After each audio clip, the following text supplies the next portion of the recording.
আজকাল মানুষকে ভালোবাসা যেন এক ধরনের ব্যবসা হয়ে গেছে। স্বার্থ থাকলেই তোমার পাশে থাকবে, আর স্বার্থ শেষ হলেই তুমি যেন অচেনা কেউ। আমি দেখেছি স্ত্রী তার স্বামীকে ছেড়ে চলে গেছে কারণ তার টাকার আগের মতো নেই। আমি দেখেছি বন্ধু বন্ধুর পাশ থেকে চলে গেছে কারণ সে তার কোনো উপকারে আসে না।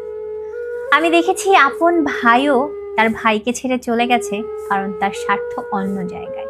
মানুষ ভুলে গেছে এক সময় যে হাতে হাত রেখে স্বপ্ন দেখেছিল একদিন সেই হাতি ছেড়ে দিয়ে অন্য পথে চলে যাবে শুধু লাভ নেই বলে।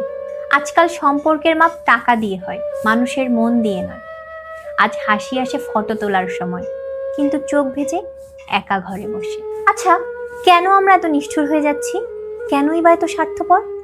আমরা কি ভুলে গেছি এই পৃথিবীতে কারো জন্য কিছু করা মানে শুধুই দান নয়, এটা নিজের জন্যও শান্তি। কিন্তু একদিন যখন তুমি অসুস্থ হবে, দুর্বল হবে, একা হয়ে পড়বে, তখন হয়তো তুমি ঠিকই বুঝবে যে শুধু স্বার্থের জন্য কতজনকে হারিয়েছো, কিন্তু তখন আর ফেরানোর মতো কেউ থাকবে না।